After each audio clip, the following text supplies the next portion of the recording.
بسم اللہ الرحمن الرحیم۔ ایک بادشاہ تھا، وہ سمندری سفر میں روانہ ہوا تو ایک غلام اس کے ساتھ بیٹھا۔ تو جب وہ کشتی ڈولتی تھی، ہچکولے کھاتی تھی تو وہ چیخے مارتا تھا، تو کشتی والوں کا سکون برباد ہو گیا۔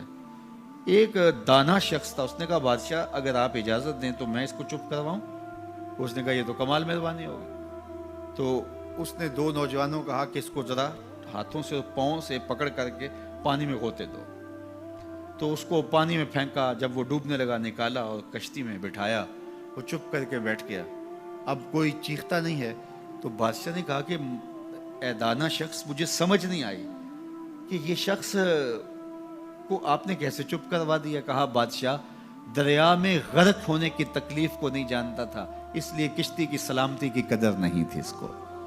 اب اس نے وہ غرق ہونے کی تکلیف دیکھ لی، اب کشتی کی سلامتی کی اس کو قدر ہو گئی ہے۔ تو اللہ نے جو ہمیں عطا کیا ہے، آپ دیکھیں کہ اس سے نیچے کتنے لوگ بستے ہیں۔ جب آپ نیچے فرشت دیکھیں گے جو بیچارے نانے شبینہ کو ترستے ہیں، اگر مجھے تھوڑی سی تکلیف ہے اور میں جو ہے وہ اس تکلیف میں ناشکری کرنے بیٹھ جاتا ہوں، تو میاں وہ لوگ بھی ہیں جو بیچارے اپنی مرضی سے اپنا ہاتھ بھی نہیں اٹھا سکتے، جن کی عیدیں بھی جو ہیں وہ ہاسپٹل کے اندر گزرتی، وہ کئی سالوں کے اندر وہاں اذیت میں مبتلا ہیں۔ جب آپ دیکھیں گے تو کہیں گے مالک میں جس حال میں ہوں اس پہ تیرا شکر ہے۔ شیخ سعدی فرماتے ہیں میں دمشق کی جامع مسجد میں نماز جمعہ کے بعد نکل رہا تھا تو میرے کسی نے جوتے اٹھا لیے۔ تو یہ شروع سے ہوتا آیا ہے۔ تو کہتے ہیں کہ میں ننگے پاؤں جا رہا تھا اور میری حالت یہ تھی کہ میں جوتا خریدنے کی استطاعت بھی نہیں رکھتا تھا۔ تو میں دل میں شکوہ کناں تھا کہ اتنا بڑا لوگ تجھے امام سمجھتے ہیں اور تیری یہ مالی پوزیشن کہ جوتے بھی نہیں خرید سکتا۔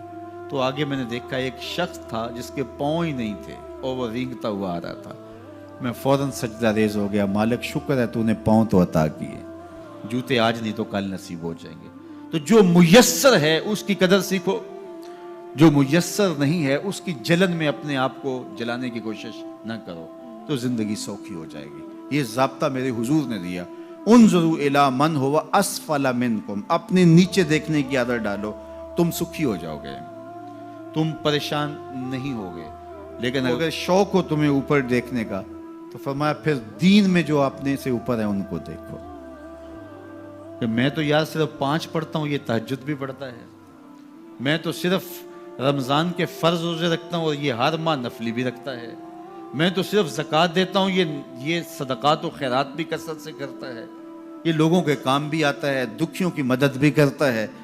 تو پھر ان کو دیکھو گے تو پھر تمہارے عمل میں قوت پیدا ہوگی۔ اوپر دیکھنے کا شوق آ جائے تو دین میں جو اوپر ہیں ان کو دیکھو، ورنہ نیچے دیکھو، نیچے دیکھو گے زندگی سوکھی رہے گی۔ اپنی مٹی پہ ہی چلنے کا سلیقہ سیکھو، اپنی مٹی پہ ہی چلنے کا سلیقہ سیکھو، سنگ مرمر پہ چلو گے تو پھسل جاؤ گے۔ تو زندگی سوکھی کرنے کا طریقہ یہ ہے کہ اپنے نیچے دیکھو اور اللہ کا شکر ادا کرو۔ تو پھر سنو، میں تو کہتا ہوتا ہوں یہ ٹینشن فری حدیث ہے۔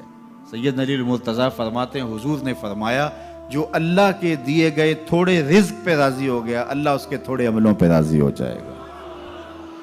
زندگی سوکھی کر دیتی ہے یہ حدیث پاک۔ تو جو اللہ نے دیا مالک تیرا شکر ہے، یہ تھوڑا کرم ہے کہ تو نے ہمیں انسان بنایا ہے، ہمیں فہم و ادراک کی دولتیں دی ہیں، ہمیں شعور اور خرد عطا کیے ہیں۔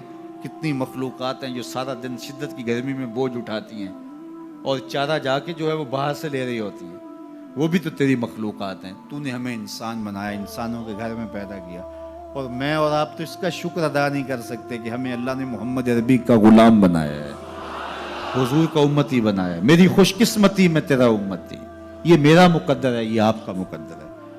جس کے لیے نبی آرزویں کرتے رہے، تمنائیں کرتے رہے، لوگ راہیں تکتے رہے، منتظر رہے، صدیوں انتظار کرتے رہے، لیکن ہم نے کوئی انتظار نہیں کیا۔ آنکھ کھولی، ہمارے والد صاحب مسجد سے مولوی صاحب کو بلا لائے، انہوں نے کان میں آ کے اذان دیتے ہوئے کہا مبارک ہو، تو حضور کا غلام بن کے آیا۔